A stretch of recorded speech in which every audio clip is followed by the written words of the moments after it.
আসসালামু আলাইকুম সবাইকে। আমাদের চ্যানেলে আরও একটি নতুন ভিডিওতে আপনাদের সবাইকে স্বাগতম। তো অ্যানিভার্সারি ইভেন্টের নতুন চ্যাপ্টার এসছে, চ্যাপ্টার 3-4 এই নিয়ে আপডেট দেওয়া হয়নি এখনও। তো আমরা আজকে আপডেট দিব এবং পরবর্তী যে কার্ডগুলো নেওয়া আপনাদের জন্য প্রফিটেবল হবে সেই কার্ডগুলো আপনাদেরকে দেখিয়ে দেবো। তো আসলে আমি ওয়েট করছিলাম যে একসঙ্গে দুইটা চ্যাপ্টারই দিয়ে দিব ভিডিও, সেই জন্য। তো এইখানে চ্যাপ্টার 3-তে আপনি যদি 1000 শার্টের মধ্যে কোনো প্লেয়ার নিতে চান, তো সেন্টার ব্যাক যদি সেটা হয়, সবথেকে ভালো প্লেয়ার হবে জেমস স্ট্যামের এই কার্ডটি। মানে বেস্ট কার্ড বলা যায় আর কি। এটা অনেকদিন আমি এর যে আগের ভার্সন ছিল সেটা ইউজ করেছি।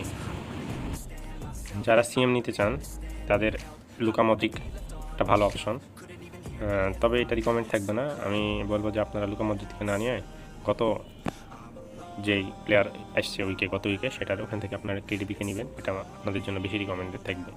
যদি আপনার কাছে 1000 শার্ট না থাকে তাহলে আপনি সেন্টার ব্যাক হিসেবে ভ্যান ডি ভ্যানকে ইউজ করতে পারেন, এটা একটা ভালো অপশন হবে আপনাদের জন্য। যাদের লেফট উইন প্রয়োজন কিন্তু আপনাদের শার্টের অভাব, শার্ট কম, তারা আপনারা এই যে কার্ডটি নিতে পারেন। এটাকে কিন্তু লেফট উইনে ইউজ করা যাবে, কিন্তু এইসব কার্ডের ওবি আরও কমবে না। তার মানে আপনারা মনে করেন যে 17তে ওবিআর কার্ডটি ইউজ করতে পারবেন এবং ভালো কার্ড এটিও, আপনারা চাইলে এটি নিতে পারেন লেফট উইন হিসেবে খেলানোর জন্য। আরও একটি ভালো কার্ড রয়েছে, সেটি হলো এটি লেফট ব্যাক। যাদের লেফট ব্যাক প্রয়োজন কিন্তু খুব কম শার্টে নেবেন, তারা আপনারা এই লেফট ব্যাকটি নিতে পারেন, এটার পারফরমেন্সও ভালো। চ্যাপ্টার 4-এ এখন মনে করেন যে ভালো প্লেয়ারগুলোর মধ্যে সেন্টার ব্যাক হিসেবে আপনি সালিবাকে নিতে পারেন। তাছাড়া রয়েছে গত উইকে যেটা দেখালাম আর কি সেন্টার ব্যাক, ওইটাও নিতে পারেন ভ্যান ডি ভ্যানকে, আপনাদের ইচ্ছা। তবে 1000 শার্ট হলে আমি বলবো অবশ্যই জেমস স্ট্যাম্পকে নেবেন। যাদের সিডিএম প্রয়োজন তারা অবশ্যই এই সিডিএমটা নেবেন, এটা একটা বেস্ট সিডিএম বলা যায়। লাস্ট প্লেয়ার বলা যায় আর কি রাফিকার কার্ডটি, এটা ভালো। যারা আপনারা রাইট উইন হিসেবে খেলাতে চান অবশ্যই এই কার্ডটি নিতে পারেন।